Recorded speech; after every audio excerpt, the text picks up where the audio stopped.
Hey, how you guys doing? I'd like to start off by telling you a bit about myself. You see, recently I went through a major life change. I shaved my head. And since that time, people have been saying the dumbest things to me. Like last New Year's, I was in Texas, in the States, and I went out on New Year's Day and I saw this cowboy and I said, "Happy New Year." He said, "Well, I wish I saw you this morning. My girlfriend, she's Scottish, and she says, if you first see a black guy on New Year's Day, you got good luck for a whole year." Well, two things came to mind. Number one, there must not be a lot of black people in Scotland.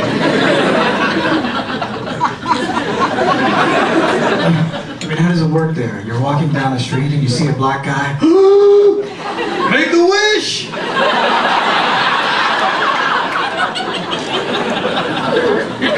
Well, the second thing I thought is maybe I shouldn't tell this guy I'm really East Indian.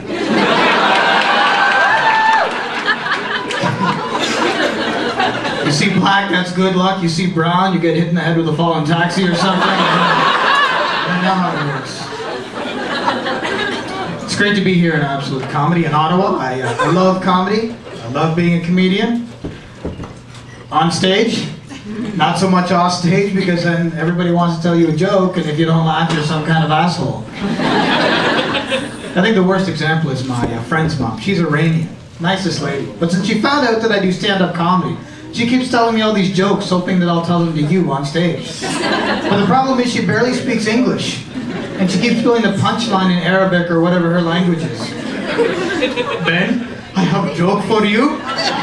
Man with funny hat goes to market. He says, how much for onion? Store man says 5 piece, but for you 10 piece. He says, why for me 10 piece? He says, man jindara make a makhara."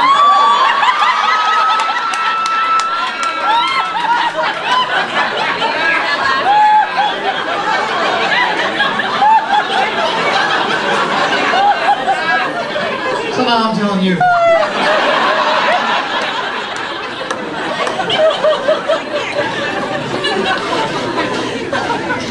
I'm in Toronto now, in an area that my friends tell me is mostly white, which I thought was a stupid thing to say because it's supposed to be multicultural, right? That's what I thought until I went to the local gym and I signed up for a fitness class. The instructor didn't show up, so to compensate everybody, they gave us all tickets for a free tanning session.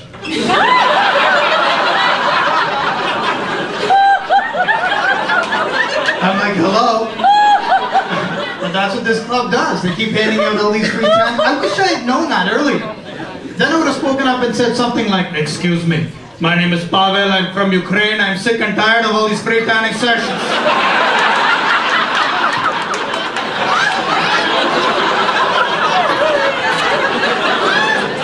I know, that is the brownest Ukrainian accent you've ever heard.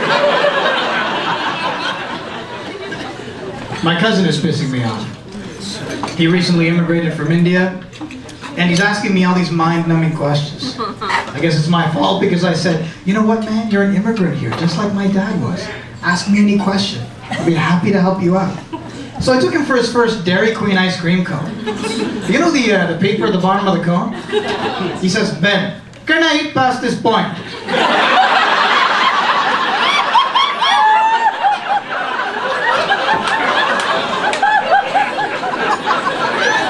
Yeah, man. You can eat past that point. And my heart swelled with pride, and I thought, this boy is going to be okay in this country. But then a few days later, I'm washing my face. He happens to be standing nearby, and he says, "Ben, how do you know when to stop washing your face?" I said, "What are you talking about, man?" "With your shaved head, how do you know when your face stops and your head starts?"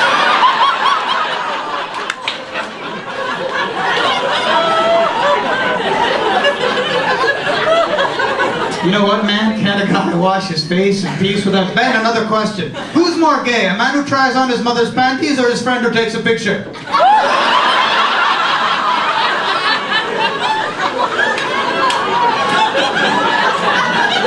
Oh man, that's a hard one. But these immigrants, they bring a fresh perspective, don't they? Well, folks, I was actually born and raised in a town called Perry Sound, if you guys know where that is. If you don't, that's okay. It's that small town south of Sudbury, just west, of India. My mom was really worried about me growing up in a small white town like that. Every day I'd come home from grade school, she'd say, "Benny, how was your day?" And it was always, "I see white people." Because I barely spoke the language too, but my white friends were great. I mean, they really took me in. And we had a lot of fun running around every day playing cowboys and Indian.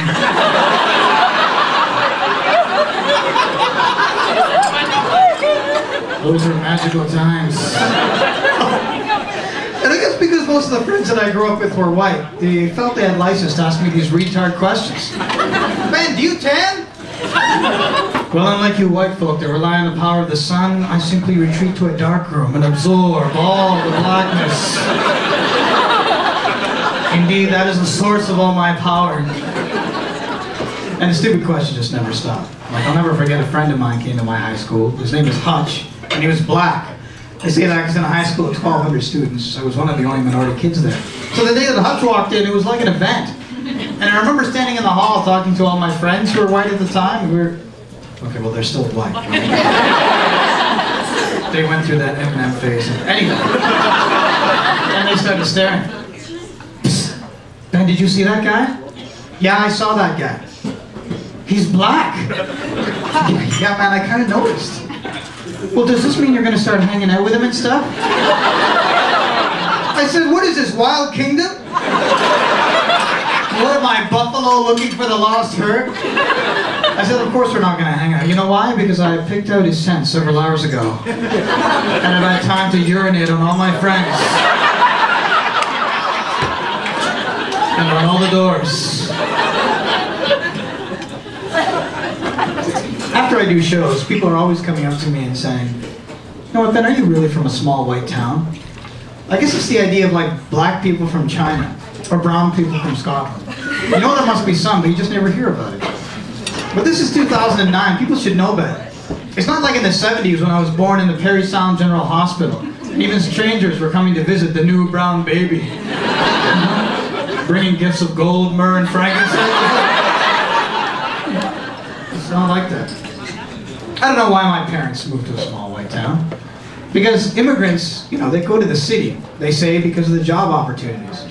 No, I think they come to the city because the English is easier to understand. Have you been to your local redneck town? Run through Arn Pryor, The language starts to get really colorful. It's impossible to understand. Like, translate this for me. I'm working a summer job in Perry Sound. My boss turns to me and says, "Ben, quit your lollygagging. I ain't joshing. I see you fucking the dog again and not giving her. You've had the biscuit."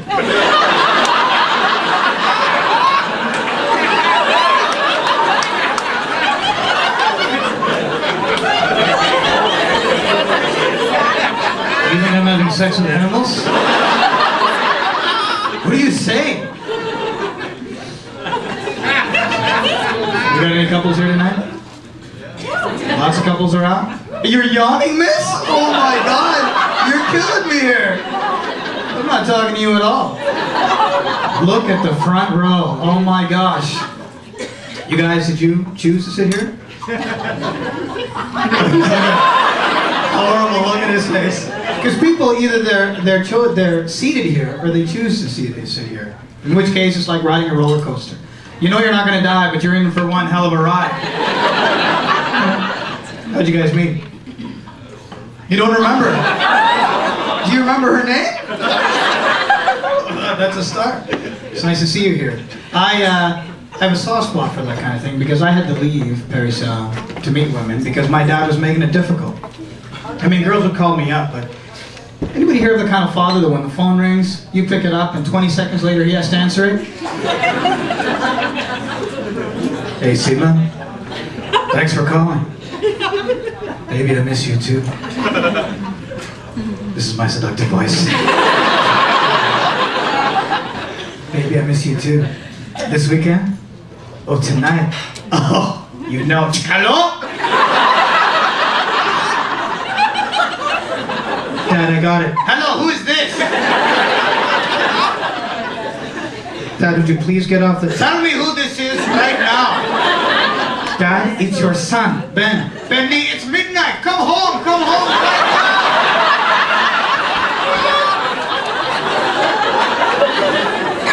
Dad, I'm downstairs. Well, don't talk back to me. I will peel your skin.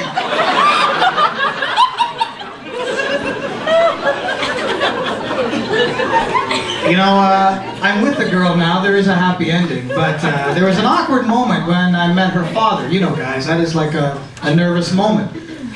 Both of our parents are from the same area in India, except her family comes from a long line of doctors, lawyers, professors, that kind of thing.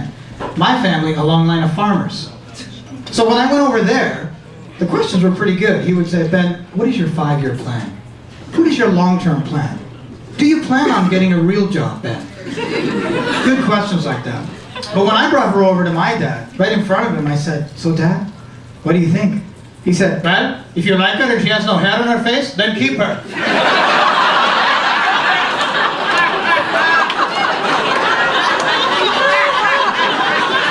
I'm like, Dad, she's not a goat. You can't milk her. Embarrassing.